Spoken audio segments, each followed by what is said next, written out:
Hey guys, we had a lot of requests about that Crackle Technique that my buddy Mike Meyer, the amazing sign painter, showed me how to do. You're gonna need a couple things.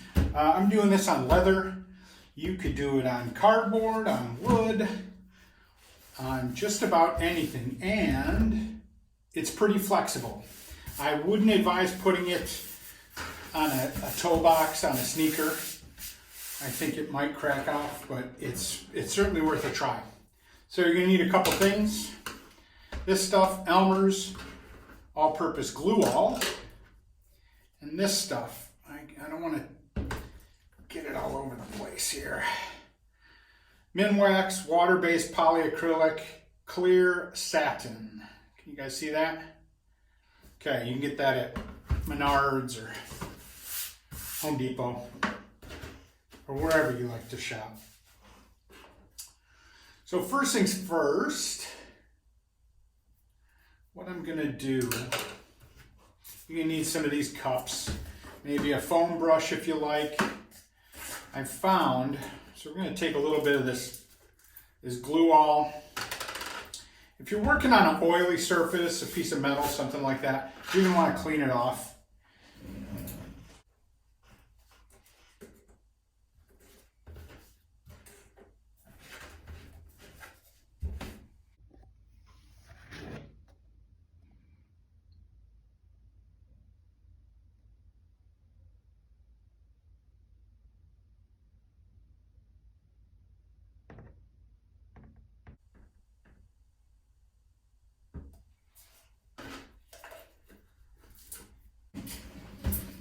Okay, we've got our Elmer's glue poured into a little cup. I'm going to use our brushes. Take the Elmer's glue. I didn't thin down the Elmer's glue at all. And I've noticed from my experiments with this is you don't want to have a lot of brush stroke marks. We're not putting it on ultra thin.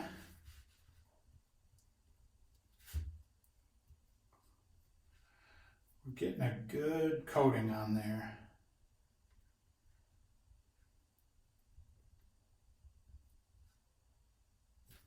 All right, that.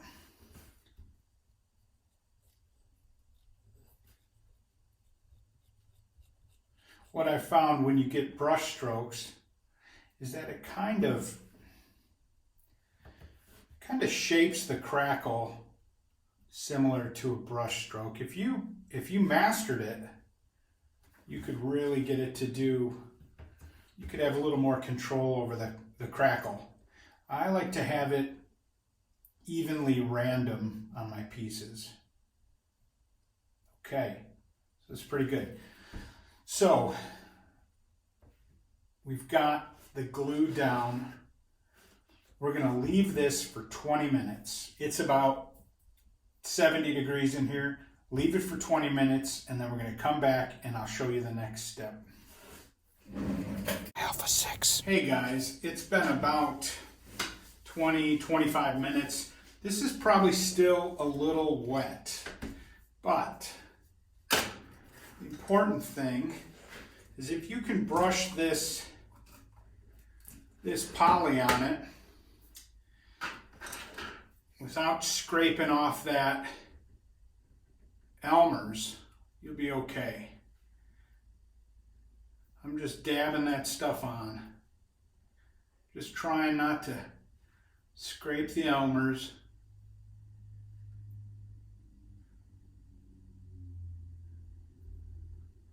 And it looks terrible right now. But what's going to happen is they dry at different rates.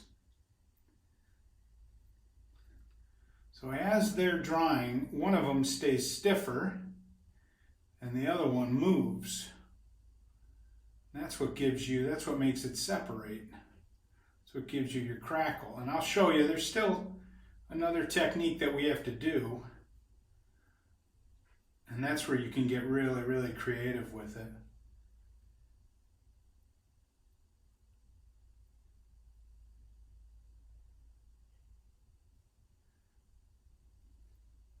Do you guys want us to develop these products so you don't have to use these store-bought ones? We can develop a higher quality product. If that's something you guys are interested in. I'm not sure how many people want to do Crackle all the time, but okay, so I went over the lines.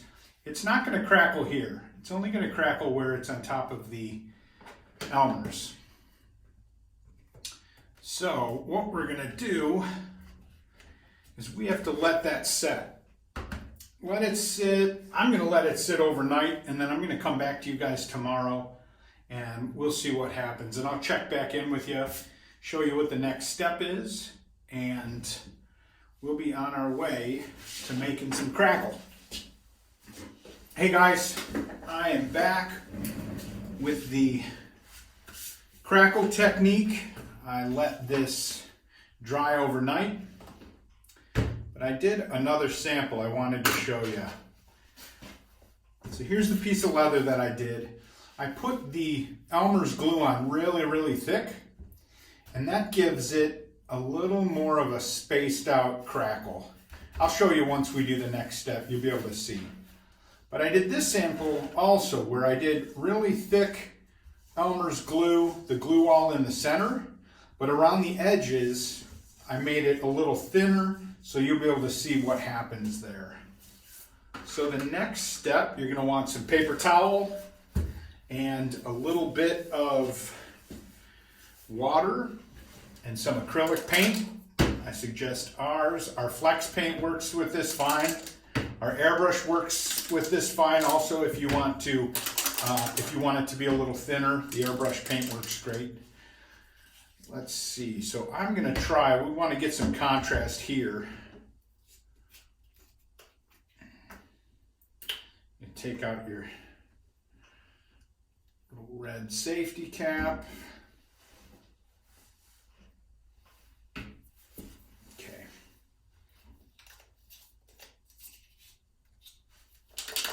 Make sure you shake your paint. We put a lot of pigment in our paint, so it tends to settle, which is a good thing because we put the expensive stuff in, and the expensive stuff is heavy, settles to the bottom. So what I'm going to do here, so the crackle's already there. I don't know if you guys can see it, but once we do this next step, so now keep in mind, whatever base color you have, you can paint the base color whatever you want. This is a sample piece that we were doing for other things. That way you can see all of the different colors. But what's going to happen is you can paint the base any color you want. You can use raw material. Just keep in mind that that's what's going to shine through. Now, when we're putting on this layer, it's going to get into the crevices and it's going to accentuate that crackle. So let's get started. I'm just putting a little on there, a little paper towel. So look at that. Is that cool or what? So you can see, let's put some more on. Maybe, I like that pink. We don't want to let the acrylic dry too fast, because really what we're trying to do is wipe it off the top of the surface, which will give us our base some room to come through. Now if you could just put a little, if it gets a little thick, this is water-based paint, so you can, I just dipped it in some water. There's a whole bunch of stuff you can do with this. But as you can see, where I put on the Elmer's glue thin, it gives you these really tight crackles. If that's something you want, great. That's what you're going to want to do, is put on a thin coat. You can see down here, let's see if we can use a different color to make that pop out. It is really, really small down here and looks really cool. Just rubbing it on, and I'm wiping it off. You can also, if you have some extra areas like here, you can see that dries. Just wipe it off with your finger. If it dries for too long, you can also take some really fine sandpaper, or one of our scuffers works great, and just clear that top off. Also, the nice thing is you can do this as many times as you want. If you're not getting it in some areas, go back and put another coat in.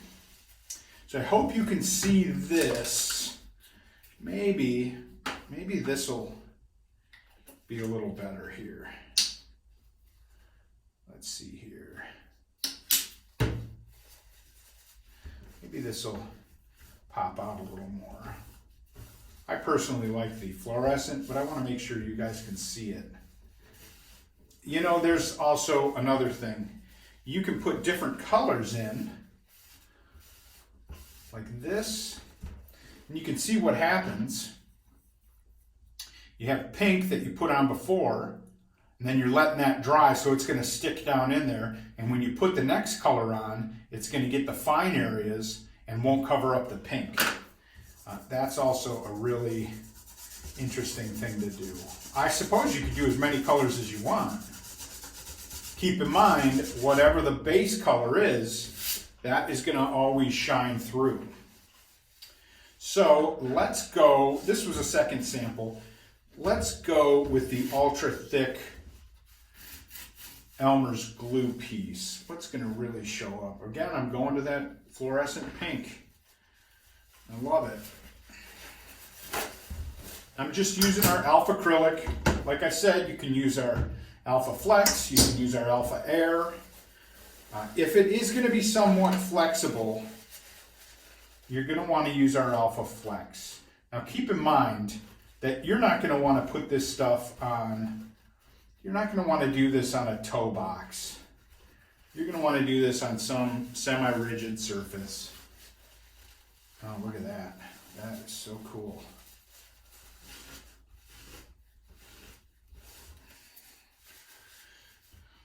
So again, I have to give credit to my good friend Mike Meyer, the amazing sign painter. He was the one that taught me how to do this.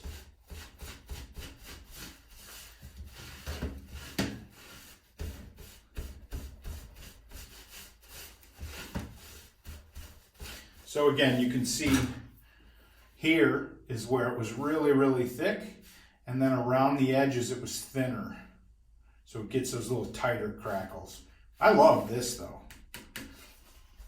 I would suggest doing some of your own samples before you go right on to your finished product. The next thing you could do if you wanted to, what I've done in the past is that I do my Crackle Technique. I make sure everything's dry, and then I coat the whole piece with some of our UV gloss clear coat that's solvent based, or I'll use my gloss water based clear coat. You can get all these products on our website, alpha6corporation.com. You can also send me a personal email if you need some more.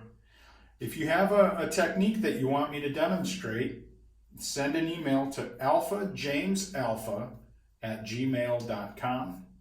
That's alphajamesalpha@gmail.com, or check out our website, alpha6corporation.com. We are happy to help. Thanks for watching.